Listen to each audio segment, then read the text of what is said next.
आपने संदेशा भेज दिया ना व्हाट्सएप के ऊपर कि अभी हमने? हाँ भेज दिया। ठीक है ठीक है ठीक है, कोई बात।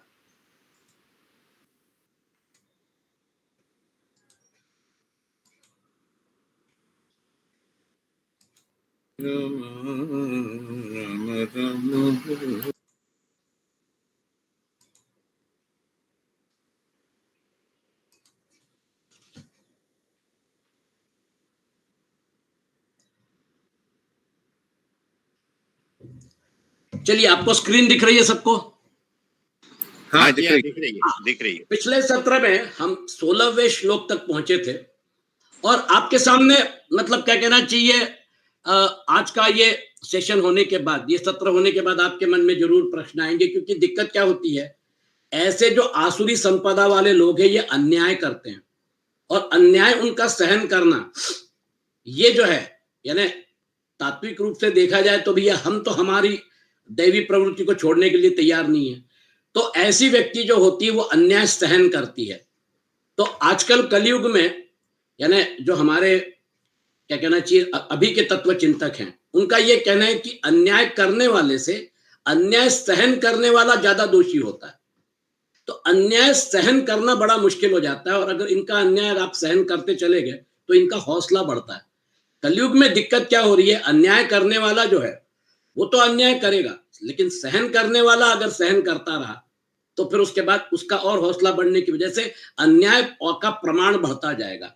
इसलिए आप ये सेशन होने के बाद आप इसको अपने मतलब क्या कहना चाहिए at the back of your mind आप रखिए, उसके ऊपर अपन थोड़ी चर्चा करेंगे। क्योंकि ये देखिए जैसे जैसे आगे बढ़ता जा रहा है ये व्यक्ति जो है ये सेल्फ डिस्ट्रक्टिव है, ये सुसाइडल है, इसको ये मालूम नहीं है कि उसको कहाँ जाना है, ये भटक रहा है।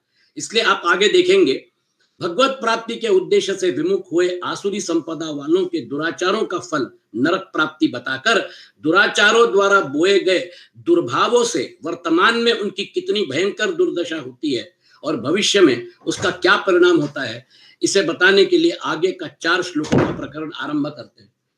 ये जो 4 श्लोकों का प्रकरण है ये आपके सामने अभी आ रहा है। इन 4 श्लोकों में उन्होंने वर्तमान परिस्थिति में ये कैसे मतलब व्यवहार करते हैं ये आपको बताया।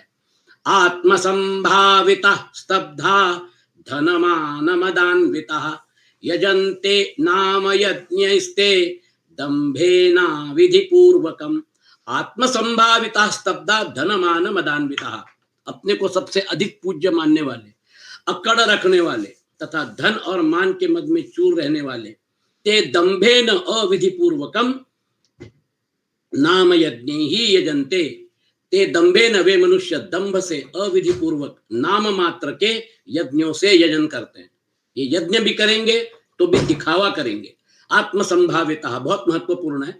वे धन मान बड़ाई आदर आदि की दृष्टि से अपने मन से ही अपने आप को बड़े मानते हैं, बड़ा मानते हैं और पूज्य समझते हैं और हम मतलब उनकी ये भावना रहती है कि हमारे समान कोई नहीं है, अतः हमारा पूजन होना चाहिए, हमारा आदर होना चाहिए, हमारी प्रशंसा होनी चाहिए। वर्ण आश्रम विद्या बुद्धि पद अधिकार योग्यता आदि में हम सब तरह से श्रेष्ठ हैं, अतः सब लोगों को हमारे अनुकूल चलना चाहिए।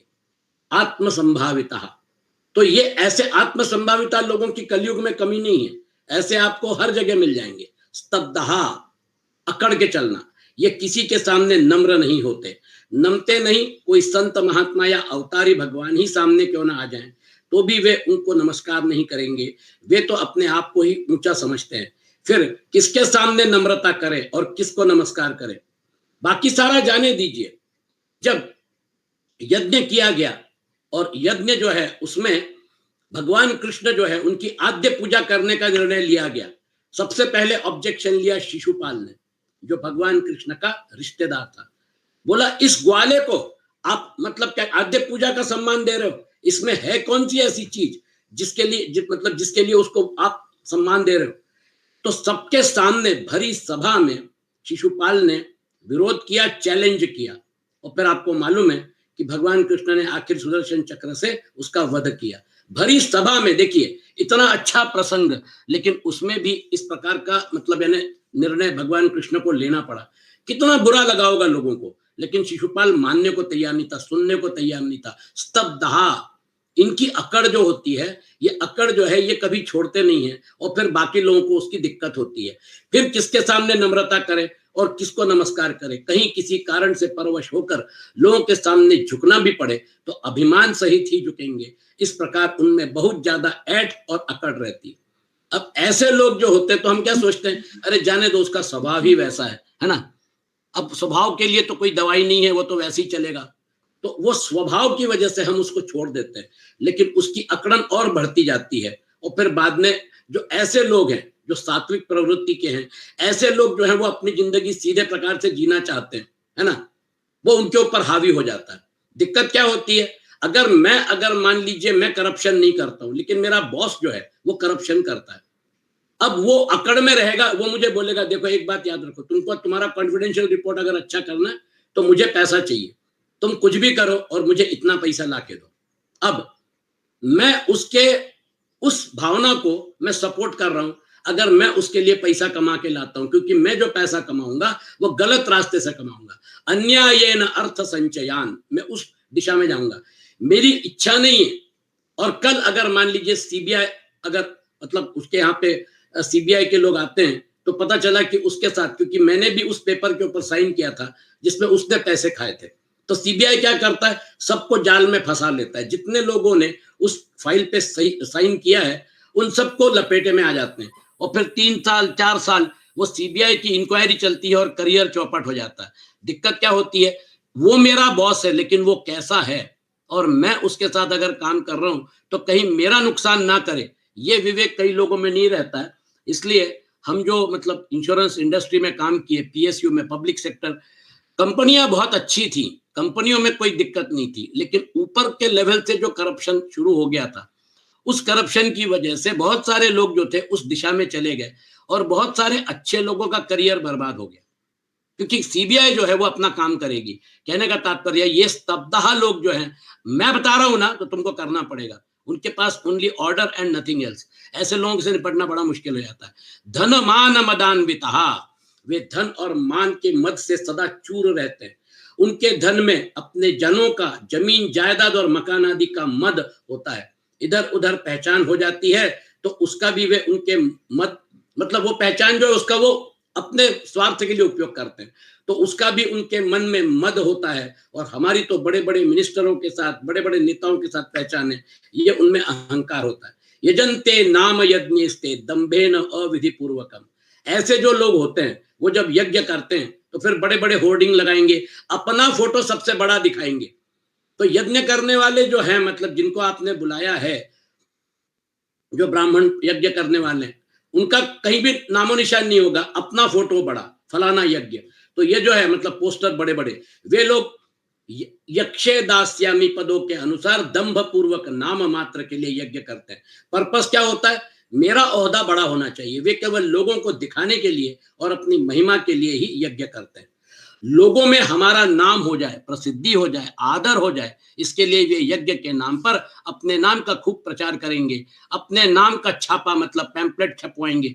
हम लोग देखते हैं हमारे यहाँ गणपति पेंडॉल में, गणपति बड़ा एकदम छोटा सा होता है, लेकिन पेंडॉल की तरफ जा, मतलब पेंडॉल में आप जब वो पैसेज जो बनता है, वो पैसेज में दोनों तरफ पोस्टर लगे रहते हैं। मतलब जो भी स्पॉन्सरर हैं उस मतलब पूजा के, तो दुर्गा पूजा में भी आप देखेंगे उनके बड़े बड़े होर्डिंग, बड़े बड़े पोस्टर लगते हैं। उनको उस पूजा में इंटरेस्ट नहीं है, उनको अपनी महत्ता, अपना बड़प्पन दिखाने में इंटरेस्ट है। आपने लाखों रुपए खर्चे करके बड़े बड़े पोस्टर लगा दिए, ये बताने के लिए कि पहले दुर्गा जी को मत देखो, पहले मुझे देखो, है ना। दुर्गा जी छोटी हैं, आपका पोस्टर बड़ा है। इस प्रकार से आप देखेंगे, यजन्ते नाम यज्ञस्ते दंभेन अविधि पूर्वकम, इनके पास विधि वगैरह इनको कोई लेना देना नहीं है। अगर उनको मंत्र नहीं आते तो वो कैसेट लगा देंगे, है ना। अब कैसेट लगाने से हमारे यहाँ पे मैंने देखा कई गणपति पेंडॉल जो है उनको गणपति अथर्व शीर्ष नहीं आता है, लेकिन वो क्या करते हैं, कैसेट लगा देते हैं बिल्कुल शुरू से लेकर, तो वो मंत्रोच्चार होते हैं, बाद में आरती होती है, पूरी की पूरी कैसेट चलती है। और ये लोग जो है इनको सिर्फ इंटरेस्ट ये है कि हमने गणपति बिठा दिया, ज्यादा से ज्यादा लोग आए, दान दक्षिणा दे, और फिर वो दान दक्षिणा जो है उस दान दक्षिणे का सदुपयोग कम और दुरुपयोग ज्यादा होता है। अविधि पूर्वकम, आपकी विधि क्या है, आप वो जो मंत्रोच्चार कर रहे हैं, कैसेट लगाने से मंत्र की शक्ति कहाँ मिलेगी? जब आप मंत्र बोलते हो तब वो जो इंटरनल चर्निंग होता है वो मंत्र की शक्ति और उसके अर्थ के साथ जब आप एक रूप हो जाते हो तब जाके वो मंत्र की शक्ति जागृत होती है। अविधि पूर्वकम, वे आसुर मनुष्य शास्त्र विधि को तो मानते ही नहीं, सदा शास्त्र निषिद्ध काम करते हैं। अगर करना भी चाहते हैं तो भी उनको तो मंत्र आते नहीं है, वो कैसेट लगा के काम करते हैं। वे यज्ञ दान आदि तो करेंगे पर उनको विधि पूर्वक नहीं करेंगे। दान करेंगे तो सुपात्र को न देकर कुपात्र को देंगे, कुपात्रों के साथ ही एकता रखेंगे। इस प्रकार उल्टे उल्टे काम करेंगे। बुद्धि सर्वथा विपरीत होने के कारण उनको उल्टी बात भी सुलटी ही दिखती है। तो ये जो है सर्वार्थान विपरीताश्च, ये तमोगुण का परिचायक है कि आप अच्छी चीज को भी न समझ के बुरे ढंग से करते हो। भाई अगर आपको मंत्र नहीं आते कोई बात नहीं, आप किसी ऐसे ब्राह्मण को बुलाइए जो आपका यज्ञ अच्छे से करेगा। आप यथा योग्य उसको दक्षिणा दीजिए। आप इंश्योर करिए कि उस समय जो आप यज्ञ कर रहे हैं उसमें आपकी सात्विक भावना हो, आपके परिवार के सारे लोग वहां उपस्थित हों और नम्रता के साथ श्रद्धा के साथ उस यज्ञ में, है ना, जो भी मतलब अगर आप यजमान है तो फिर आपको आहुति देनी पड़ेगी। आप वहां पे बैठिए, आप उसका लाभ लीजिए। अविधि पूर्वकम मतलब हो गया ना भैया, यज्ञ हो गया ना, चलो ठीक है, उनको लिफाफा दे दो, खत्म करो। ये बंदा वहां पे आता ही नहीं है। ये उसका मतलब है, उसका पर्पस ये नहीं होता है कि वो यज्ञ अच्छे से हो जाए, उसका पर्पस ये होता है कि मेरी महानता कैसे बढ़े। देखिए, तो ऐसे लोग जो होते हैं, ऐसे लोगों का प्रमाण बढ़ गया है। आप देखिए बंगाल में दुर्गा पूजा होती है, आप हमारे यहाँ देखते हैं, महाराष्ट्र में गणपति बैठते हैं। आप पेंडॉल में सिर्फ गणपति बिठाएंगे, दुर्गा बिठाएंगे, तो वो जो है वो सिर्फ आपने एक मतलब जिसको कहते हैं ना कि रस्म अदायगी की। आप वहां पे कितनी शक्ति, कितनी ऊर्जा, कितनी आध्यात्मिक ऊर्जा जनरेट करते हैं, वो महत्वपूर्ण है। आप बैठाइए ना 10 दिन मतलब दुर्गा, आप बैठाइए 10 दिन गणपति, कोई दिक्कत नहीं है, लेकिन वहां पे ऊर्जा क्या है, वहां पे आध्यात्मिक ऊर्जा क्या है, वहां पे आपके कार्यक्रम कैसे हो रहे हैं, वो महत्वपूर्ण है। ये जो संस्कार है, चीज वही है, चीज वही है, लेकिन उसका समाज का लिए कोई उपयोग नहीं हो रहा है। खाओ पियो ऐश करो, बड़े बड़े पेंडॉल है, ये है, तो ये नहीं होना चाहिए। अविधि पूर्वकम ऐसा यज्ञ, दुर्गा पूजा आती है जाती है ना। अब जहां पर मतलब क्या कहना चाहिए, दुर्गा पूजा सही ढंग से होती है, वहां पर होम होता है, सहस्त्र चंडी यज्ञ होता है, वहां पर मतलब दुर्गा सप्तशती का पाठ होता है, वहां पर आपको आध्यात्मिक ऊर्जा मिलेगी। जहां पर गणपति सही ढंग से बिठाते हैं, वहां पर फिर गणपति अथर्वशीर्ष बिल्कुल शास्त्र शुद्ध पद्धति से बोला जाता है, उसके अर्थ के ऊपर मनन किया जाता है। क्योंकि गणपति अथर्वशीर्ष जो है वो निर्गुण निराकार और सगुण निराकार की उपासना है, और वो बड़े सुंदर ढंग से उन्होंने वहां पे समझाया है। उसका अर्थ बड़ा मार्मिक है। कहने का तात्पर्य ये, आसुर स्वभाव वाले मनुष्य दूसरों से प्रतिस्पर्धा रखते हैं और इसलिए यज्ञ करते हैं कि दूसरों की अपेक्षा हमारे में कोई कमी ना रह जाए, कोई हमको यज्ञ करने वालों की अपेक्षा नीचा ना मान ले। वे केवल लोगों में अपनी प्रसिद्धि करने के लिए यज्ञ करते हैं, फल पर विश्वास नहीं रखते। उनको उस विधि से कोई मतलब नहीं है, उनको सिर्फ निपटाना है। आसुर मनुष्यों की सब चेष्टाएं दिखावटी होती हैं, परंतु उनके भीतर में अभिमान होता है कि हम दूसरों से भी बढ़िया यज्ञ करेंगे। उनमें अपनी जानकारी का भी अभिमान होता है कि हम समझदार हैं वास्तव में, और बाकी सब मूर्ख हैं। वास्तव में उनमें कोरी मूर्खता भरी होती है। ये जो है ना, ये अपने आप में सेल्फ डिस्ट्रक्टिव है। जो आत्मसंभाविता, जब आप अपने आप को बहुत बड़ा समझते हो, इसका मतलब ये कि आपने जो समष्टि है वो समष्टि से अपने आप को विलग कर लिया। आध्यात्मिक साधना में व्यष्टि को समष्टि में विलीन करना पड़ता है। आपका अहंकार जो है वो अहंकार शून्य हो गया। आपके 3 शरीर जो है वो 3 शरीर आपने प्रकृति को सौंप दिए। तो जब आपका अहंकार 0 हो जाता है तब आप परमात्मा के मंदिर में प्रवेश कर सकते हैं। आपका वहां पर मन, बुद्धि, अहंकार, इन सारी चीजों को, ये पूरा बैगेज जो है ये आपको बाहर रखना पड़ता है, और आपको परमात्मा के मंदिर में, जिसको कहते हैं बेयर फुट, हम लोग चप्पल जूता बाहर उतारते हैं, वैसे आपको जाना पड़ता है। ये सारी उपाधियां जो हैं ये वहां पर किसी काम की नहीं। अगर आध्यात्मिक प्रोसेस अगर ये है तो फिर उसमें आपका अहंकार बढ़ा के आप अपने आप को एक दायरे में संकुचित कर रहे हैं, और उसकी वजह से फिर आप उस रास्ते पे, भगवान के रास्ते पे, क्योंकि दैवी प्रवृत्ति आपको भगवान की तरफ लेके जाती है और आसुरी प्रवृत्ति आपको भगवान से दूर लेके जाती है। आपकी डायरेक्शन जो है भले यज्ञ था, भले अच्छी विधि थी, लेकिन आपका डायरेक्शन गलत था। गलत डायरेक्शन में जाने की वजह से उनकी और अवनति होना शुरू होता है। अहंकारम बलम दर्पम कामम क्रोधम च संश्रितः मामात्म परदेहेषु प्रद्विषन्तोऽभ्यसूयकः। अहंकारम बलम दर्पम, वे अहंकार, हट, घमंड, कामम च क्रोधम च संश्रिता, कामना और क्रोध का आश्रय लेने वाले मनुष्य, आत्म परदेहेषु, अपने और दूसरों के शरीर में रहने वाले मुझ अंतर्यामी के साथ, आत्म परदेहेषु माम प्रद्विषन्तः अभ्यसूयकः, द्वेष करते हैं तथा मेरे और दूसरों के गुणों में दोष दृष्टि रखते हैं। देखिए, हम जब किसी व्यक्ति के साथ मतलब यानी अपना संभाषण होता है, जैसे अभी अपना गीता गुरुकुल का सत्संग चल रहा है, यहां पर हम लोग सब अलग अलग अहंकार की वजह से हैं। वास्तव में अहंकार के एक स्टेप अगर आगे हम निकल गए तो फिर हमको पता चलेगा कि वो एक ही परमात्मा तत्व जो है वो इसके पीछे है। मतलब मेरे अंदर जो परमात्मा तत्व बैठा है और आपके अंदर जो परमात्मा तत्व बैठा है वो एक ही है। बिल्डिंग अलग अलग है, लेकिन बिल्डिंग के फाउंडेशन में जब जाएंगे तो आपको जब वो जमीन दिखेगी जिसके ऊपर सारी बिल्डिंग खड़ी है, वो जमीन एक है। कल अगर जमीन नहीं रही, पृथ्वी का वो अंश नहीं रहा, तो सारी बिल्डिंग जो है उनका अस्तित्व समाप्त हो जाएगा।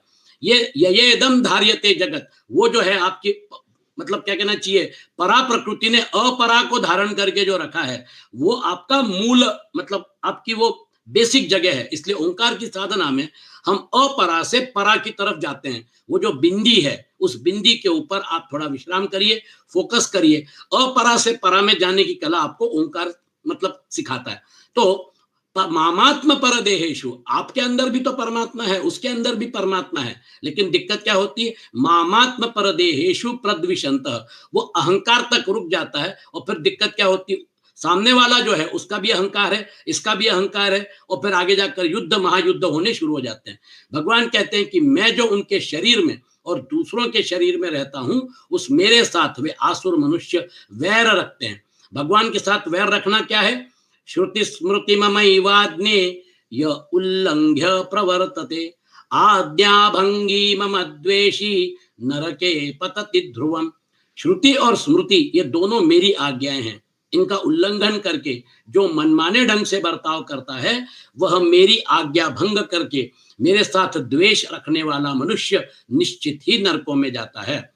उसके साथ द्वेष करना मतलब मैं नहीं मानूंगा जो लिखा है, आई डोंट एक्सेप्ट दैट, बस सीधी सीधी बात, ऐसी उनकी एटीट्यूड रहती है। और अगर एक्सेप्ट भी करेंगे तो भी किंतु परंतु के साथ अपना अहंकार बढ़ाने के लिए वे अपने अंतःकरण में विराजमान परमात्मा के साथ भी विरोध करते हैं। अर्थात हृदय में जो अच्छी स्फुरणाएं होती हैं, सिद्धांत की अच्छी बातें आती, उनको वे उपेक्षा तिरस्कार करते हैं और उनको मानते नहीं। वे दूसरे लोगों की अवज्ञा करते हैं, उनका तिरस्कार करते हैं, अपमान करते हैं, उनको दुख देते हैं, उनसे अच्छी तरह से द्वेष रखते हैं। अच्छी तरह से मतलब द्वेष भावना ज्यादा होती है, और यह सब उन प्राणियों के रूप में भगवान के साथ द्वेष करना है। देखिए, यूनिवर्सल ब्रदरहुड, समम सर्वेषु भूतेषु तिष्ठन्तम परमेश्वरम, भगवान ने बिल्कुल क्लियर कट बता दिया है कि एक छोटा सा जीव जो है उसमें भी मैं विद्यमान हूं, एक बड़ा जीव जो है उसमें भी मैं विद्यमान हूं, मैं सम रूप से पूरे सृष्टि में विद्यमान हूं। अगर भगवत गीता का समत्व योग, भगवत गीता में 4 योगों की चर्चा है। भगवत गीता में ध्यान योग, ज्ञान योग, भक्ति योग, कर्म योग और समत्व योग की चर्चा है। समत्व के 2 डायमेंशन है। समत्वम योग उच्चते में आपको सुख दुखे समय कृत्वा लाभा लाभो जया जयो, मतलब जो ऑपोजिट्स हैं उसमें आप अगर मान लीजिए आप जो ऑपोजिट्स हैं उससे आप आंदोलित नहीं होते हैं, आपका चित्त जो है वो आंदोलित नहीं होता है, इसका मतलब ये कि आपने समत्व सीख लिया। तो वो जो है जय पराजय, यश अपयश, सुख दुख, ये सारे जो द्वंद्व हैं, ये सारे द्वंद्व जो है ये आपको उद्वेलित नहीं करते हैं।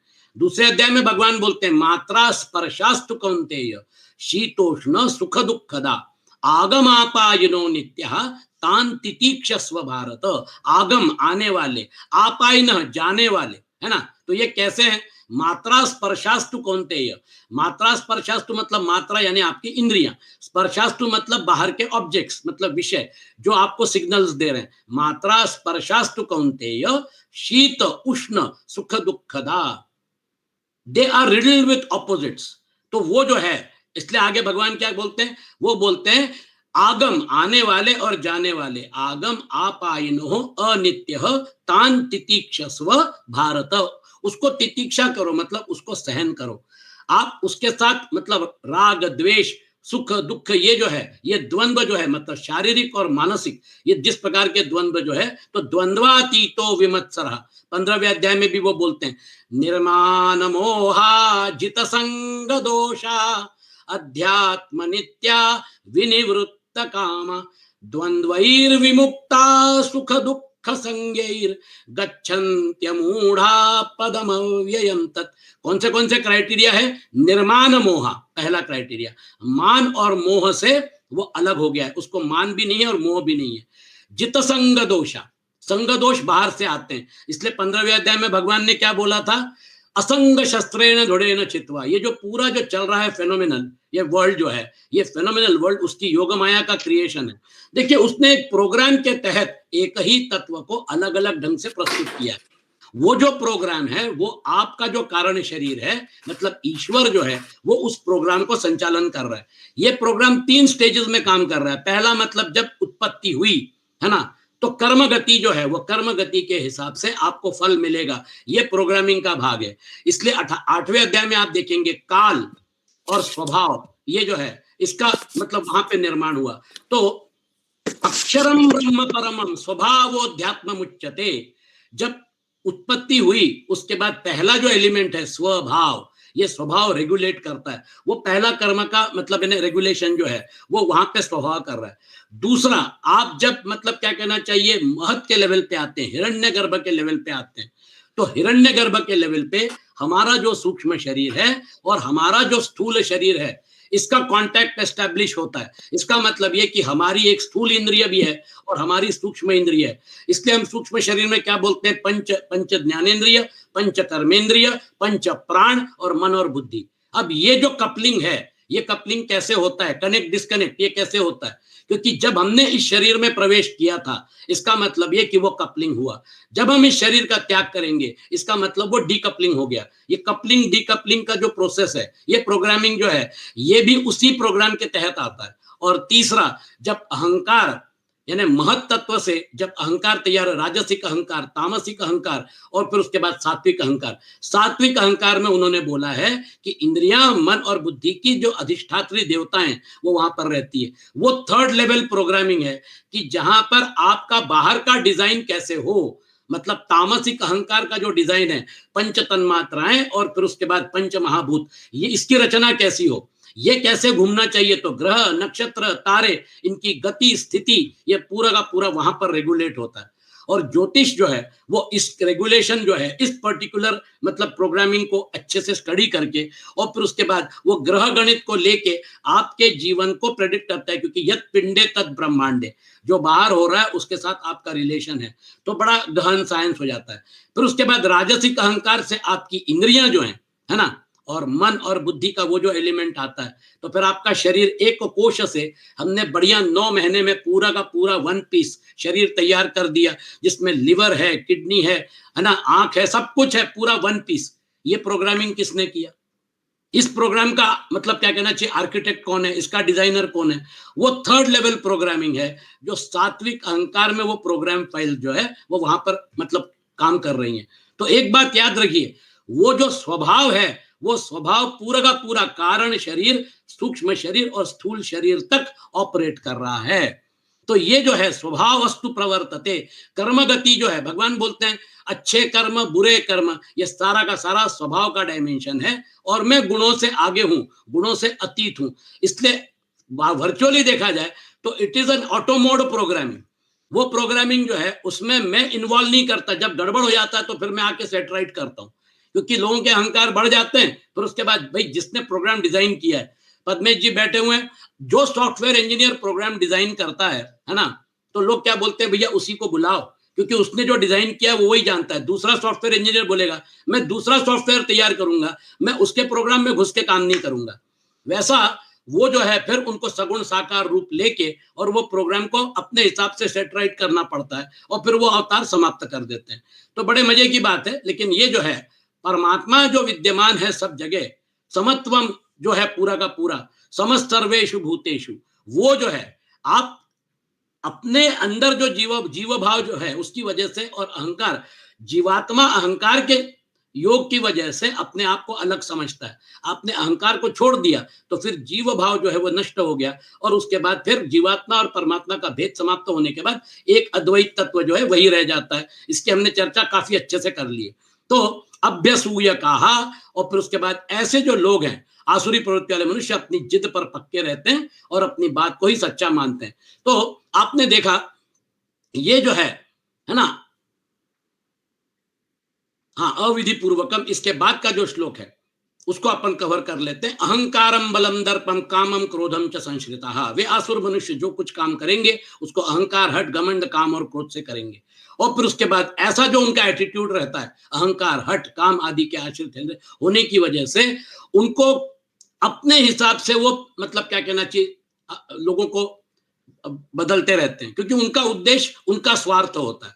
तो जो इनका अहंकार, हट आदि का आश्रय नहीं लेते वे बुरी तरह से कुचले जाते हैं। सीधे साधे व्यक्ति को संसार में कौन मानेगा। तो ऐसे मतलब अन्याय सहन करने की वजह से, और वो उनके साथ अगर फाइट नहीं कर सकते हैं तो फिर वो उनको शरण चले जाते हैं। और फिर एक स्टेज ऐसी आती है कि उसके आजू बाजू सिर्फ चमचे लोग रहेंगे जो उसकी तारीफ करेंगे। रावण का ऐसे ही हुआ था, जिसने उसका विरोध किया, माल्यवान ने विरोध किया। उसने बोला, माल्यवान तुम बूढ़े हो गए हो, चले जाओ घर में बैठो, नहीं युद्ध करना है मत करो। विभीषण ने विरोध किया, विभीषण को लात मार दी, बोले तुमको जहां जाना जाओ, यहां में मत रहो। विभीषण भगवान राम से जाके मिल गए।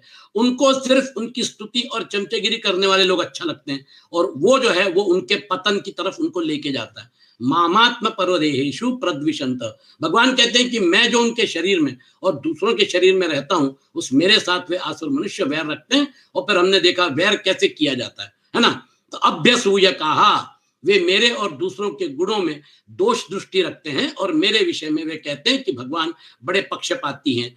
वे भक्तों की रक्षा करते हैं और दूसरों का विनाश करते हैं। यह बात अच्छी नहीं है।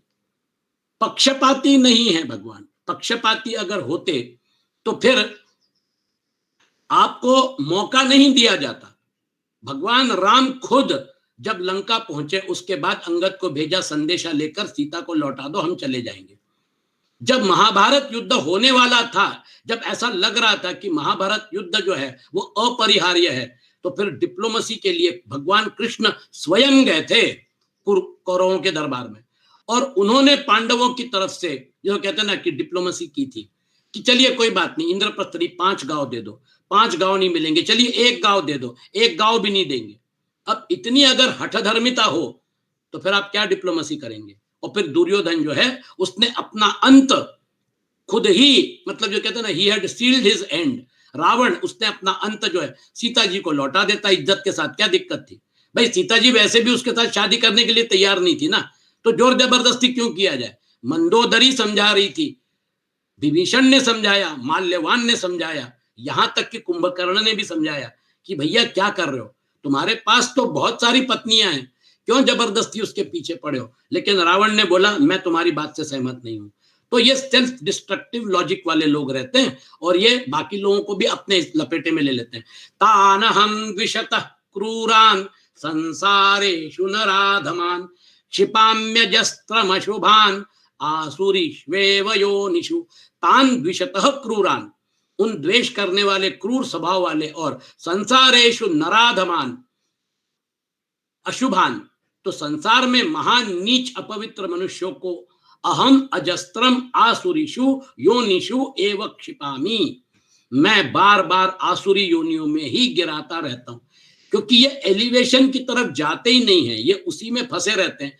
इसलिए वो प्रोग्राम के तहत किस योनि में जन्म होगा, इस जन्म में मैंने जो कर्म किए हैं, जैसे मैंने कर्म किए हैं, अगर मैं दैवी संपत्ति से कर्म करता हूं या अगर मैं आसुरी संपदा से कर्म करता हूं, तो आसुरी संपदा से कर्म करके और मेरी जो अवनति होती है, तो भगवान उससे कर्म करवा रहे हैं। कर्म करना जो है वो कर्म आपका विधिलिखित कर्म जो है वो आप करिए, लेकिन अगर आप कर्म कर रहे हैं तो कैसे करना है, हाउ, है ना, वो जो है वो हाउ आपके हाथ में। आप कैसे कर्म करेंगे ये आपके हाथ में। उस समय अगर आपके अच्छे संस्कार हैं, अगर उस समय आपकी प्रवृत्ति अच्छी है, तो वो जो कर्म है वो आपकी पूजा हो जाएगी। दिक्कत क्या होती है, हम कर्म को पूजा के रूप में नहीं देखते हैं। कर्मयोग में क्या करना है, कर्म करो, भगवान को समर्पित करो। अगर हमारा हर एक कर्म अगर कर्म योग की से अगर होगा, तो फिर वो कर्म जो है, वो कर्म कई बार क्या होता है, उसमें उसके साथ पाप जुड़ा होता है। पाप क्या था, दूसरे की हत्या करना। अर्जुन इसीलिए तो घबरा रहा था। अन्याय, वो जो है अन्याय करने वाले लोग जो हैं, सामने रिश्तेदार हैं, तो अन्याय करने वाला अगर रिश्तेदार हो तो उसको मारना गलत है क्या? वो भगवान कृष्ण को क्या बोल रहे हैं, इनको मार के तो मुझे पाप ही लगेगा ना। तो भगवान कृष्ण बोलते हैं नहीं, इनको मारना ये तुम्हारा धर्म है, क्योंकि ये अधर्मी हो गए और ये धर्म युद्ध है, और इसलिए तुम तुम्हारा कर्तव्य करो। भगवान बोलते हैं माम अनुस्मर युद्ध च, मेरा स्मरण करो और युद्ध करो। तुमने जो भी कर्म किया है मुझे समर्पण कर दो ना, तुमको दिक्कत क्या है? निमित्त मात्रम भव सव्यसाचिन। पॉइंट ये है, वो जो है नराधमान अशुभान अहम अजस्त्रम आसुरीषु योनिषु एव क्षिपामि, ये जो पॉइंट है, कर्म करना जो है, कैसे करना, ये उनके हाथ में था।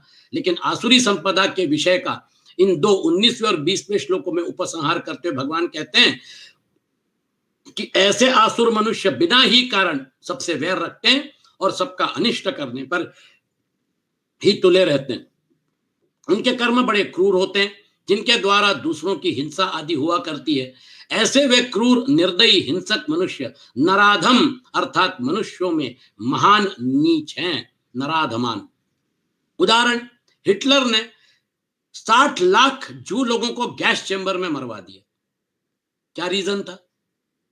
आपने जिस प्रकार से यहूदियों की कत्ल किया, एक विशिष्ट मनोभावना के साथ, उसका क्या पर्पस था भाई? आपने ये सोचना चाहिए, कोई बात नहीं, आप उनके ऊपर अत्याचार कर रहे हो, ठीक है, लेकिन आप उनको गैस चेंबर में भर के, क्योंकि वो उसका एक दिमाग उसमें था कि मैं एक प्योर आर्यन रेस तैयार करूंगा। वो अपने आप को आर्य समझता था, इसलिए उसने स्वस्तिक का सिंबल लिया, ठीक है। लेकिन नराधमान कैसा होता है, देखिए, स्वस्तिक का सिंबल लेने से उसका जो पर्पस था, वो स्वस्तिक का सिंबल लिया। लोग क्या बोलते हैं, हिटलर भी अपने आप को आर्य समझता था, लेकिन उसका व्यवहार आर्य के जैसा कहां था? आर्य जो होता है, अनार्य जुष्टम अस्वर्ग्यम अकीर्तिर करम अर्जुना। भगवान कृष्ण दूसरे, क्लैब्यम मास्म गम पार्थ नैतत्व युपपद्यते क्षुद्रम हृदय दौर्बल्यम त्यक्त्वोत्तिष्ठ परंतप।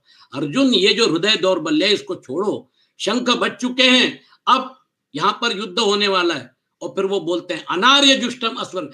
ऐसे समय जो तुमको ये जो मोह निर्माण हुआ है, ये जो तुम्हारे मन में करुणा की भावना उत्पन्न हुई है, ये गलत है। This is not the time. आपके तुम्हारे रिश्तेदार भले ही सामने हो, लेकिन तुम्हारी ये जो भावना है, ये कैसी है? अनार्यम, अनार्य जुष्टम, अस्वर्गम, ये स्वर्ग भी नहीं दिला सकती, और अकीर्ति कर, ये तुम्हारी कीर्ति में बाधक हो जाएगी, तुम्हारी अकीर्ति हो जाएगी, अपकीर्ति हो जाएगी। तो भगवान कृष्ण भी स्पष्ट रूप से अर्जुन को यही बता रहे हैं कि आर्य कैसे व्यवहार करते हैं। भगवान राम आर्य के जैसा व्यवहार किया। तो आपके लिए जो स्टैंडर्ड्स हैं, वो स्टैंडर्ड्स अगर आप फॉलो कर रहे हैं, तब आप आर्य हैं। हिटलर ने 60 लाख जूलों की कत्ल कर दिया, बोलता था कि मैं आर्य हूं। तो आर्य ऐसे थोड़ी होते हैं भाई। उसका पर्पस क्या था, उन्होंने क्या किया था, ऐसा कौन सा मतलब तुम्हारे साथ द्रोह किया था, लेकिन उसने मरवा दिया। मतलब बच्चे औरतें गैस चेंबर में, वो जो क्रूरता है, नराधमान। तो ऐसे लोग जो होते हैं, ये संसार के लिए बहुत बड़ी पीड़ा होती है। इन लोगों का संग बहुत बुरा कहा गया है। बरुभल बास नरक करताता दुष्ट संग जनि देह विधाता। तुलसीदास जी ने कितना सुंदर बोला है, नरकों का वास बहुत अच्छा है, पर विधाता हमें दुष्ट का संग कभी ना दे। क्योंकि नरकों के वास में तो पाप नष्ट होकर शुद्धि आती है, पर दुष्टों के संग से अशुद्धि आती है, पाप बनते हैं। पाप से ऐसे बीज बोए जाते हैं जो आगे नरक और 84 लाख योनियां भोगने पर भी पूरे नष्ट नहीं होते। तो कलयुग में ये जो तुलसीदास जी ने बड़ा मार्मिक बात कही है, इसके ऊपर आप भी गौर करिए, क्योंकि ये हमारे लिए फिर मतलब बॉटम लाइन जिसको बोलते हैं हमारे व्यवहार की, हमें रखना चलता है। उस व्यक्ति के साथ हम संबंध विच्छेद कर दे, यही अच्छा है। प्रकृति के अंश शरीर में, देखिए महत्वपूर्ण है, प्रकृति के अंश शरीर में राग अधिक होने से आसुरी संपत्ति अधिक आती है, क्योंकि भगवान ने कामना को संपूर्ण पापों का हेतु बताया है। उस कामना के बढ़ जाने से आसुरी संपत्ति बढ़ती चली जाती है। जैसे धन की अधिक कामना बढ़ने से झूठ कपट छल आदि दोष विशेषता से बढ़ जाते हैं, और वृत्तियों में भी अधिक से अधिक धन कैसे मिले, मतलब लोभ जो है वो आ जाता है। फिर मनुष्य अनुचित रीति से चोरी से धन लेने की इच्छा करता है, इससे भी अधिक लोभ बढ़ जाता है, तो ये धीरे धीरे एक एक विकार आना शुरू हो जाता है। तो फिर मनुष्य डकैती करने लगता है और थोड़े धन के लिए मनुष्य दूसरे आदमी की हत्या भी करेगा, मतलब वो फिर क्रिमिनल माइंडेड हो जाते हैं। इस प्रकार उसमें क्रूरता बढ़ती है और उसका स्वभाव राक्षसों जैसा बन जाता है। स्वभाव बिगड़ने पर उसका पतन होता है, पतन होता चला जाता है और अंत में उसे अधोगति मतलब निचली योनियां जो है वहां पर उसका जन्म होता है। तो ऐसे क्रूर निर्दयी सबके वैरी मनुष्यों को के स्वभाव के अनुसार ही भगवान उनको आसुरी योनि देते हैं। तो आसुरी श्वेव योनिषु क्षिपामि, ये इसका थोड़ा मतलब अलग अलग अर्थ बताया है, अर्थात मैं उनको उनके स्वभाव के लायक ही अलग अलग कुत्ता सांप बिच्छू ऐसी जो मतलब योनियां हैं, लेकिन उन प्रत्येक हर एक योनि में उनका संघर्ष रहता है। तो अगर मतलब यानी आप देखेंगे जिसको कहते हैं ना wild life, it is actually wild, वहां पे सर्वाइवल ऑफ द फिटेस्ट है। अगर आप अनफिट है तो फिर आपका अंत निश्चित है। तो जिसको मतलब मात्स्य न्याय बोलते हैं या लॉ ऑफ द जंगल बोलते हैं, वहां पर वो चलता है। तो अजस्त्रम, ऐसे मैं उनको निचली योनियों में गिराता हूं। खैर ये जो है ये हमारा टारगेट अलग होने की वजह से ये चर्चा आपके लिए सिर्फ व्यवहार के लिए कि ऐसे लोगों से आप जरा सतर्क रहिए, है ना। आसुरीम योनिमापन्ना मूढ़ा जन्मनि जन्मनि माम प्राप्यैव कौन्तेय ततो यान्त्यधमां गतिम। कौन्तेय मूढ़ाः माम अप्राप्य एव जन्मनि जन्मनि आसुरीम योनिम आपन्नाः।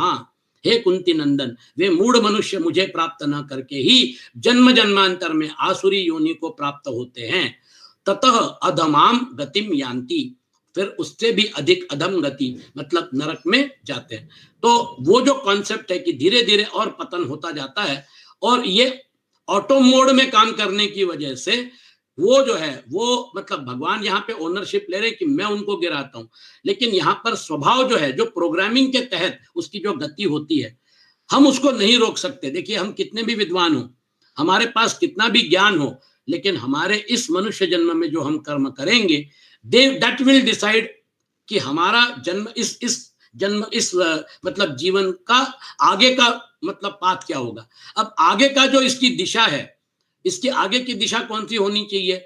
आप भुव स्वाहा महा जनः तपः सत्यम ब्रह्मलोक तक, आप ब्रह्मलोक का टारगेट मत रखिए, आप उसका टारगेट रखिए। यद्गत्वा न निवर्तन्ते तद्धाम परमं मम। आप वहां तक साधना का जोर लगाइए ताकि वहां तक आप पहुंच जाए। अगर मान लीजिए किसी कारणवश आप वहां तक नहीं पहुंच सके तो फिर कोई दिक्कत नहीं, कम से कम स्वलोक महलोक जनलोक तपोलोक, तो पितृलोक पितर लोग जो है भूलोक जो है वहां पर पितर उसको पितृलोक बोलते हैं।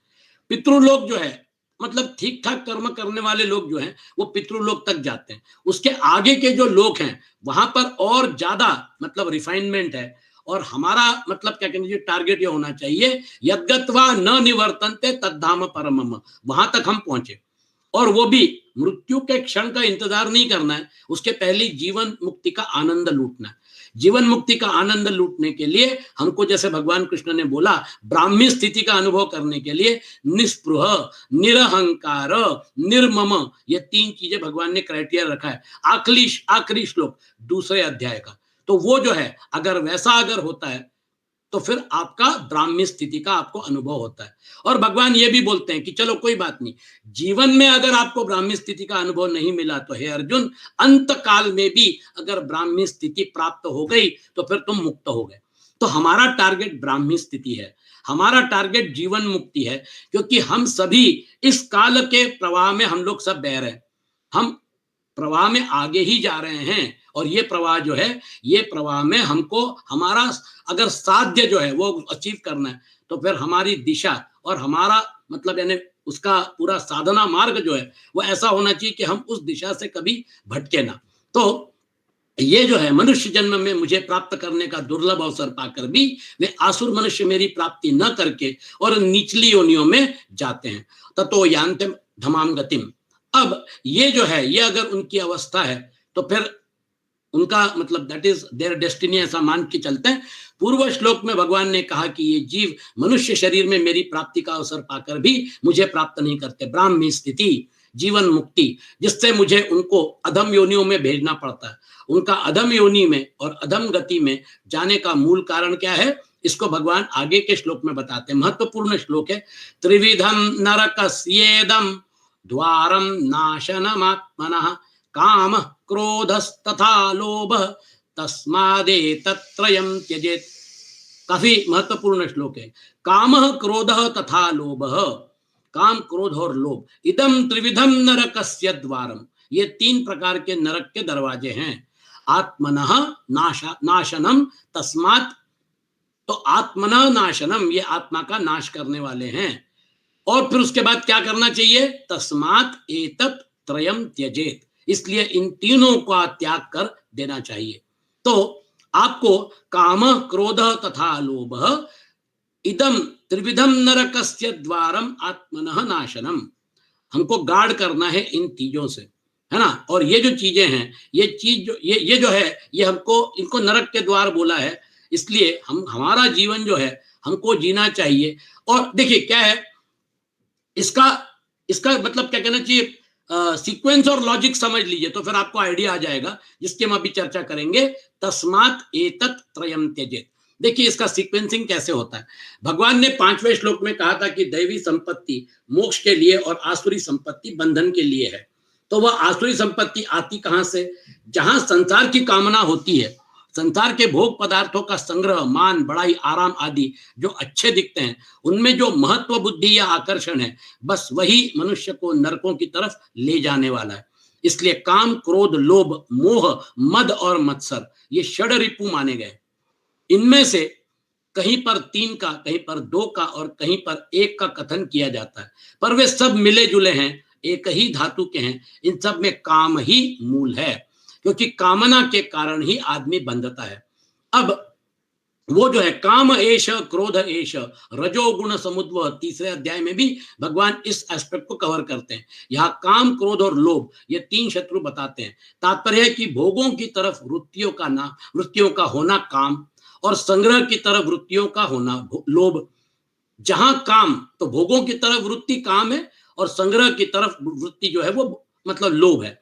और जहां काम शब्द अकेला आता है, वहां उसके अंतर्गत ही भोग और संग्रह की इच्छा होती है। परंतु जहां काम और लोभ अलग अलग आया हुआ है, वहां पर उसका विश्लेषण आपके सामने इस प्रकार से किया है। अब देखिए इसका सीक्वेंस देखिए आप, है ना। तो जब काम क्रोध और लोभ तीनों अधिक बढ़ जाते हैं, तब मोह होता है। तो काम जो है, लोभ जो है, क्रोध जो है, वो कैसे ऑपरेट करते हैं, ये आप देख सकते हैं। काम से क्रोध पैदा होता है और क्रोध से सम्मोह होता है, 2रा अध्याय। यदि कामना में बाधा न पड़े तो लोभ पैदा होता है। देखो दोनों तरफ गड़बड़ है। काम जो है उसमें अगर बाधा डाली तो फिर क्रोध उत्पन्न होगा। क्रोधात् भवति सम्मोहा, सम्मोहात् स्मृति विभ्रमा, स्मृति भ्रंशात् बुद्धिनाशो, बुद्धिनाशात् प्रणश्यति। वो जो डायरेक्शन है वहां पर भी पतन है, प्रणश्यति। और ये जो डायरेक्शन है, अगर मान लीजिए क्रोध, किसी ने विरोध नहीं किया तो फिर क्या हो जाएगा, काम जो है उसके साथ लोभ में कन्वर्ट हो जाएगा। तो वो जो है लोभ से, तो आप जब लोभ पैदा हो जाता है तो लोभ से सम्मोह हो जाता है। वास्तव में यह काम ही क्रोध और लोभ का रूप धारण कर लेता है। और फिर उसके बाद लोभ जो है वो आपको और ये चाहिए वो चाहिए इसकी तरफ लेके जाता है। तो दोनों डायरेक्शन, काम से क्रोध की तरफ भी नहीं जाना है और काम से लोभ की तरफ भी नहीं जाना है। इसलिए यहां पर उन्होंने बोला है इसका मूल कारण जो है वो काम है। तो कामना जो है वो कामना को कंट्रोल करिए, जितना जरूरी है उतना जोड़िए और अपना संतोष और सुख के साथ जीवन यापन करिए। हर एक को अपने अपने हिसाब से अपना मतलब क्या कहना चाहिए, संसार का जो पूरा मतलब आपका संचालन है वो आप कर सकते हैं। और आप अपना कर्म करते हुए आप अपने आप को कर्म से शुद्ध भी कर सकते हैं, क्योंकि आपका पर्पस अलग है। तो ये जो है ये डायरेक्शन, नाशनम आत्मनः, काम क्रोध और लोभ, ये तीनों मनुष्य का पतन करने वाले, जिनका उद्देश्य भोग भोगना और संग्रह करना होता है, वे लोग अपनी समझ से अपनी उन्नति करने के लिए इन तीनों दोषों को हितकारी मान लेते हैं। उनका यही भाव रहता है कि हम लोग काम आदि से सुख पाएंगे, आराम से रहेंगे, खूब भोग भोगेंगे, और यह भाव ही उनका पतन कर देता है। तस्मात् एतत् त्रयं त्यजेत्, ये काम क्रोध आदि नरकों के दरवाजे हैं, इसलिए मनुष्य इनका त्याग कर दे। इनका त्याग कैसे करे, तीसरे अध्याय के 34वें श्लोक में भगवान ने बताया कि प्रत्येक इंद्रिय के विषय में अनुकूलता और प्रतिकूलता को लेकर राग और द्वेष छिपे रहते हैं। साधक को चाहिए कि वह इनके वशीभूत न हो। वशीभूत न होने के कारण अर्थ, उसका मतलब न होने का अर्थ है कि काम, क्रोध और लोभ को लेकर, अर्थात इनके आश्रित होकर कोई कार्य ना करे, क्योंकि इनके वशीभूत होकर शास्त्र, धर्म और लोक मर्यादा के विरुद्ध कार्य करने से मनुष्य का पतन होता है। तो तस्मात् एतत् त्रयम् त्यजेत, आपको मतलब भगवान कृष्ण क्वेश्चन कर रहे हैं कि इसको विद इन लिमिट्स आप प्रैक्टिस करिए, लेकिन आपका जो लिमिट है उस लिमिट के आगे उसको बढ़ाने की कोशिश मत करिए। भोग भोगना काम है, संग्रह करना लोभ है, भोग और संग्रह में बाधा देने वाले पर क्रोध आता है। ये तीनों आसुरी संपत्ति के मूल हैं। सब पाप इन तीनों से ही होते हैं। व्यक्ति और पदार्थ तो यहीं छूट जाते हैं, पर भीतर का भाव आसुर मनुष्यों को नरकों में ले आता है। भाव महत्वपूर्ण है। आपका ये जो एग्जिस्टेंस है हमारा, ये व्यक्ति सापेक्ष, वस्तु सापेक्ष, काल सापेक्ष, परिस्थिति सापेक्ष है। लेकिन इस पूरे के पूरे मतलब यानी ये व्यवहार से आप अपने साथ क्या लेके जा रहे हो? आप अपने साथ वो भाव लेके जा रहे हो, जो भाव मतलब अंत काल में जब आपका जो जैसा भाव रहेगा वैसा फिर आपकी अगली योनि, मतलब वहां से अगली योनि डिसाइड होगी। तो वो भगवान क्या बोलते हैं 8वें अध्याय में, अंत काले च मामेव स्मरन मुक्त्वा कलेवरम, मेरा स्मरण करके अगर शरीर छोड़ता है तो फिर मुझे प्राप्त होता है। वहां पर भी आपको चॉइस है। तो आपका जीवन यापन आप कैसे करते हैं और आपका आपकी दिशा कैसी है, ये हमारे व्यवहार में बहुत महत्वपूर्ण पॉइंट है। इसलिए भगवान ने यहाँ पर जो तस्मात् एतत् त्रयम् त्यजेत, त्रयम् त्यजेत मतलब अभी संसार छोड़ के और भिक्षा पात्र हाथ में लेके भिक्षा नहीं मांगना है, क्योंकि संसार में काम भी है। अगर बच्चे अगर गलत करते हैं तो उनके ऊपर उनको डांटना भी पड़ता है, थोड़ा बहुत क्रोध का एलिमेंट भी होता है, क्योंकि उनमें अच्छे संस्कार डालने के लिए थोड़ा उनको मतलब जो कहते हैं ना कि आपको उनको थोड़ा दंड देना पड़ता है ना। तो लालयेत पंचवर्षानि 10 वर्षानि ताड़येत, 10 साल की उम्र तक अच्छे बच्चे जो हैं उनको भी कभी डांटना पड़ता है, कभी उनको मारना पड़ता है। तो वो जो है वो इसलिए होता है क्योंकि वो बच्चे बिगड़ ना जाए, है ना। लेकिन प्राप्ते षोडशे वर्षे पुत्रम मित्रवत आचरेत, देखिए हमारे यहाँ मेच्योरिटी का एज क्या था, 16 साल का होने के बाद उसके साथ मित्र के जैसा व्यवहार करिए। तो ये स्टेजेस में से आदमी गुजरता रहता है। संसार करते करते आपको इन सारी चीजों का, काम, क्रोध और लोभ जो है, इसका हमको मतलब क्या कहना चाहिए, मुकाबला करना पड़ता है। ये अपने आप में ये विकार जो है, ये विकार अपने आप में डिस्ट्रक्टिव नहीं है। इसके साथ आपका जो भाव है वो डिस्ट्रक्टिव है। आप इसके साथ आप इनका उपयोग करिए। आप लोभ जो है वो लोभ, अभी हर एक व्यक्ति का अपना अपना डायमेंशन होता है लोभ का, है ना। अगर मैं जॉब कर रहा हूं, अगर आप जॉब कर रहे हैं, अगर आपको महीने के आखिर में तनख्वाह चाहिए आपका घर चलाने के लिए, तो वो लोभ नहीं है। वो जो है वो आपका शरीर यात्रा पिचते न प्रसिद्ध येद कर्मणः, आपकी शरीर यात्रा चलाने के लिए जो आप कर्म कर रहे हैं वो लोभ के दायरे में नहीं आता है। लेकिन 10 करोड़ हो गए, 100 करोड़ हो गए, 1000 करोड़ हो गए, 1 लाख करोड़ हो गए, और फिर उसके बाद मेरे पास इतनी संपत्ति है, वो जो डायरेक्शन है वो फिर लोभ है। तो एक बात याद रखिए, ये जो है इससे अपने को मतलब थोड़ा सतर्क रहना है। तस्मात् एतत् त्रयम् त्यजेत मतलब इसकी अतिशयोक्ति, इसका एक्सेसिव यूज नहीं होना चाहिए, ठीक है। फिर उसके बाद अब भगवान काम, क्रोध और लोभ से रहित होने का महात्म्य बताते हैं। एतैर्विमुक्तः कौन्तेयो तमोद्वारैस्त्रिभिर्नरः आचरत्यात्मनः श्रेयः ततो याति परां गतिम्। कौन्तेय एतैः त्रिभिः तमोद्वारैः विमुक्तः नरः, हे कुंती नंदन, इन नरकों के तीनों दरवाजों से रहित हुआ जो मनुष्य आत्मनः श्रेयः आचरति, अपने कल्याण का आचरण करता है, वह ततः पराम गतिम याति, उससे परम गति को प्राप्त हो जाता है। आप भी एक संसारी पुरुष हैं। भगवान जानते थे कि अर्जुन जो है वो भी संसारी पुरुष है ना। अभी युद्ध करने के लिए अर्जुन को प्रेरित कर रहे हैं। युद्ध जो है उस युद्ध में अपने रिश्तेदारों का अंत करना पड़ेगा, है ना। तो संसार में बहुत सारे निर्णय लेने पड़ते हैं। पूर्व श्लोक में जिनको नरक का दरवाजा बताया गया है, उन्हीं काम, क्रोध और लोभ को यहाँ तमोद्वार कहा गया है। तम नाम का अंधकार जो है वह अज्ञान से उत्पन्न होता है। तमस्त्व ज्ञानजम विद्धि। तात्पर्य है कि इन काम आदि के कारण मेरे साथ ये धन संपत्ति स्त्री पुरुष घर परिवार आदि पहले भी नहीं थे और पीछे भी नहीं रहेंगे, और अब भी इनसे प्रतिक्षण वियोग हो रहा है। अतः इनमें ममता करने से आगे मेरी क्या दशा होगी आदि बातों की तरफ दृष्टि जाती नहीं, अर्थात बुद्धि में अंधकार छाया रहता है। देखिए, आपका 180 डिग्रीज का एंगल नहीं होना चाहिए, आपका 360 डिग्रीज का एंगल होना चाहिए। हमारा सभी का अस्तित्व जो है वो जन्म के पहले था और मृत्यु के पश्चात भी रहेगा। मतलब अगर फैक्ट है तो जन्म और मृत्यु, ये जो दो ध्रुव हैं, जो दो पोल्स हैं, उसके बीच में जो स्थूल शरीर लेके हम जो जीवन यापन कर रहे हैं, ये जीवन यापन काल सापेक्ष होने की वजह से ये जो है, ये हमारा व्यवहार जो है, एक दिन इसका अंत होने वाला है। ये 360 डिग्रीज है। अगर इसका अंत होने वाला है तो 4 दिन की जिंदगी है ना। वो एक कव्वाली है ना, तू यहाँ मुसाफिर है ये सराय फानी है, 4 रोज की मेहमा तेरी जिंदगानी। ये सराय फानी है।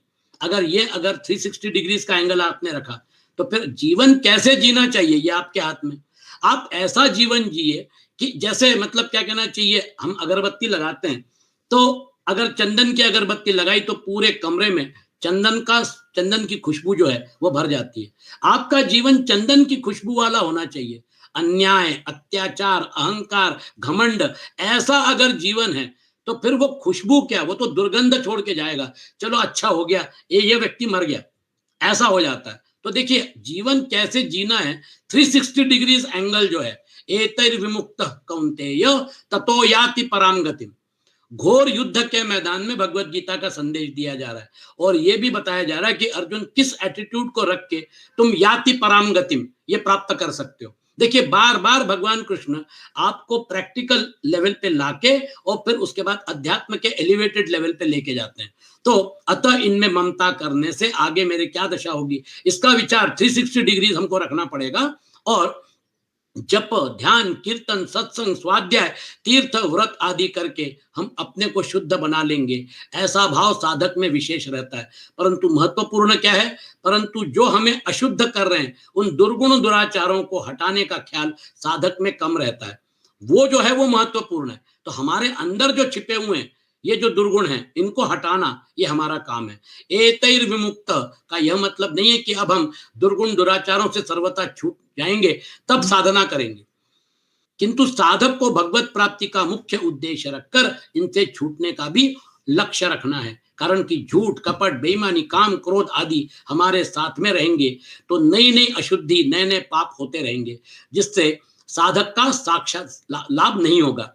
जीव में अशुद्धि तो संसार की तरफ लगने से ही आई है, अन्यथा परमात्मा का अंश होने से वह तो स्वतः ही शुद्ध है।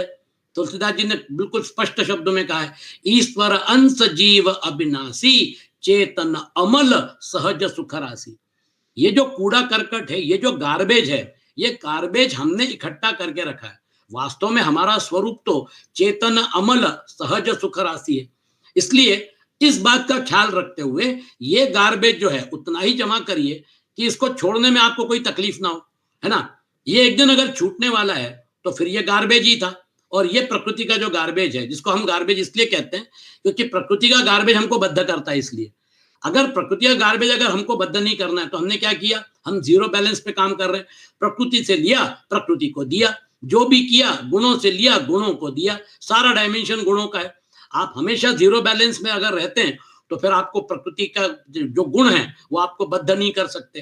तो ईश्वर अंश जीव अविनाशी, चेतन अमल सहज सुख राशि, ये अगर हमने अपने जीवन में उतार लिया, ये जो कैचवर्ड है, तो अपना काम बन गया। काम, क्रोध, लोभ से रहित होने का तात्पर्य है इनके त्याग का उद्देश्य रखना, इनके वश में ना होना। काम से, क्रोध से अथवा लोभ से किया गया शुभ कर्म भी कल्याणकारक नहीं होता, इसलिए इनके त्याग की तरफ विशेष ध्यान देना चाहिए। काम, क्रोध, लोभ को पकड़े रहने से कल्याण का आचरण करने पर भी कल्याण नहीं होता। लोग क्या बोलते हैं, मैं जप करता हूँ, ध्यान करता हूँ, ये करता हूँ, मैं तीर्थों का मतलब यानी तीर्थाटन करता हूँ, यहाँ जाता हूँ, वहां जाता हूँ, लेकिन मन शांति नहीं मिलती। अंदर जो है वो विकार बढ़ते जा रहे हैं। वो जो है आपका बाकी सारा का सारा जो साधना है वो साधना बदलिए।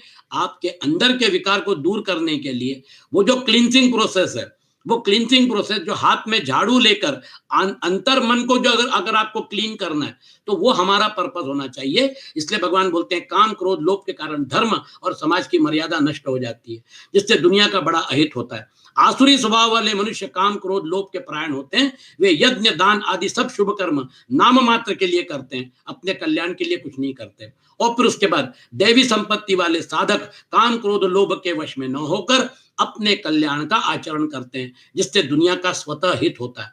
आसुरी मनुष्य ऐसे साधकों को मतलब ना समझ के, देखिए मतलब ये अपने अपने सोच का फर्क है, लेकिन हाँ आपका अगर 360 डिग्री विजन है तो फिर आपका काम बन गया।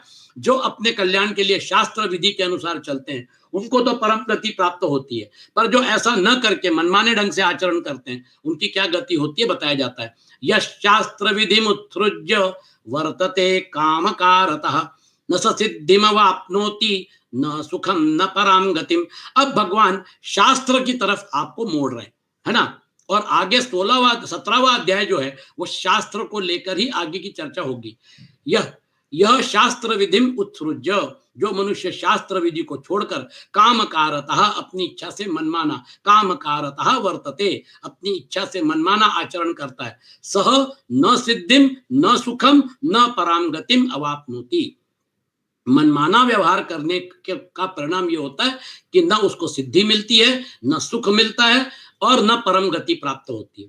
तो ये मनमाना आचरण जो है, जो शास्त्र का, जिसके ऊपर आधार शास्त्र का आधार नहीं है। अब शास्त्र कैसे तैयार होते हैं, तो शास्त्र का भी एक मतलब शास्त्रों में कई बार क्या होता है, शास्त्रों में लिखा है ना तो ऐसा होना चाहिए। अब उस समय वो जो शास्त्र था, उस समय जो बनाया था, वो अगर कालबाह्य हो गया है तो फिर उसको छोड़ना पड़ेगा, है ना।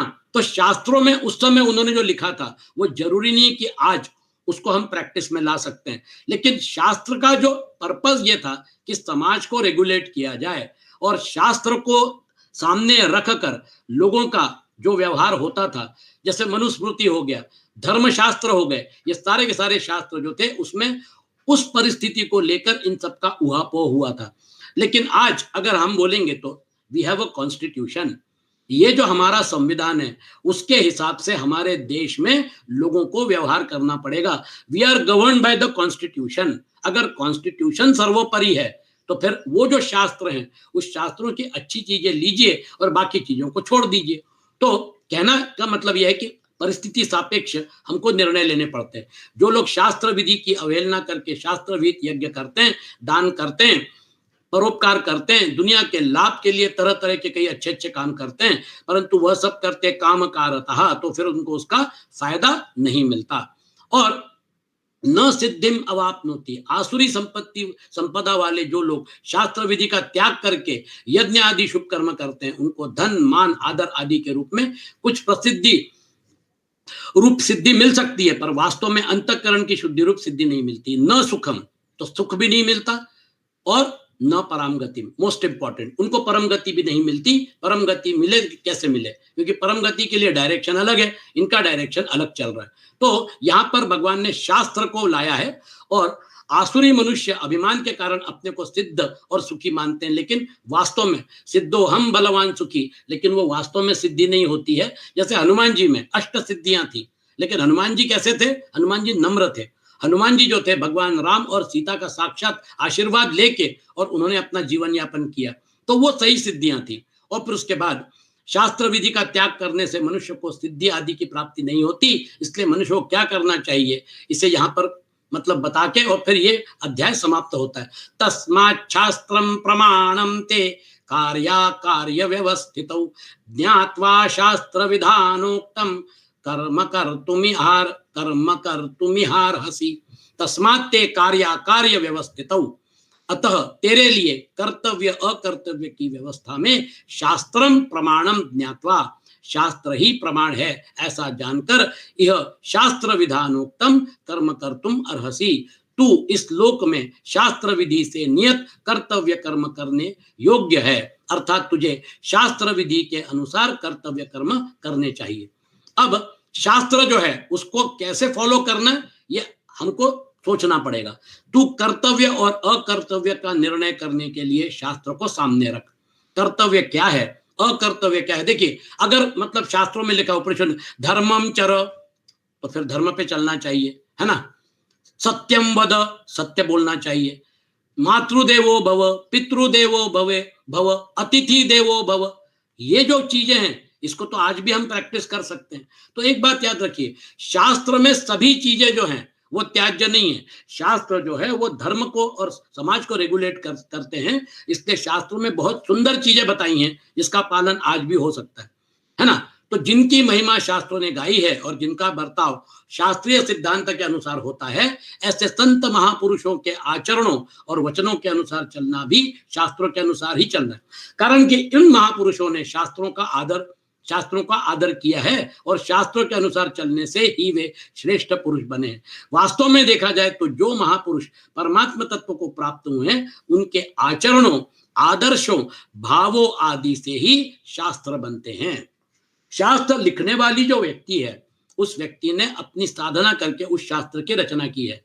परिस्थिति सापेक्ष होने की वजह से उस समय अगर उसकी वैलिडिटी है और आज अगर वो इनवैलिड हो गया है, तो फिर उसको त्याग देना ये ज्यादा अच्छा है। इसलिए शास्त्र और आपका अभी का जो समाज व्यवस्था है, इसका संघर्ष जो है, उस संघर्ष में हमको पड़ना नहीं है। जो अच्छा है वो लेना है और जो अच्छा नहीं है या जो कालबाह्य हो गया उसको छोड़ना है।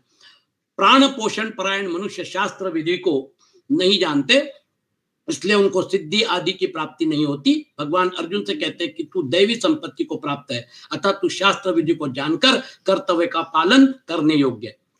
तो शास्त्र को जानते हुए कर्तव्य का पालन करना है और स्वभाव नियत कर्म करता हुआ सर्वथा स्वार्थ रहित मनुष्य पाप को प्राप्त नहीं होता। अर्थात ब्राह्मण, क्षत्रिय, वैश्य और शूद्र इनके स्वभाव के अनुसार शास्त्रों ने जो आज्ञा दी है उसके अनुसार कर्म करने से मनुष्य को पाप नहीं लगता। 18वें अध्याय में इनको कैसे कर्म करने चाहिए इसका विस्तार से वर्णन है, वहां पे हम इसकी चर्चा करेंगे। और मनुष्य जन्म की सार्थकता यही है कि वह शरीर प्राणों के मोह में न फंसकर केवल परमात्मा प्राप्ति के उद्देश्य से शास्त्र विहित कर्मों को करें। तो यहाँ पर ये अपना 16वां अध्याय समाप्त हो रहा है। ओम तत्सदिति श्रीमद्भगवद्गीतासु उपनिषत्सु ब्रह्म विद्यायां योग शास्त्रे श्री कृष्णार्जुन संवादे दैवासुर संपद विभाग योगो नाम षोडशोऽध्यायः। चलिए संकल्प मंत्र और ओंकार। ओम असतो मा सद्गमय तमसो मा ज्योतिर्गमय मृत्योर्मा अमृतं गमय। ओम शांति शांति शांति।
हरि ओम हरि ओम। हरि ओम।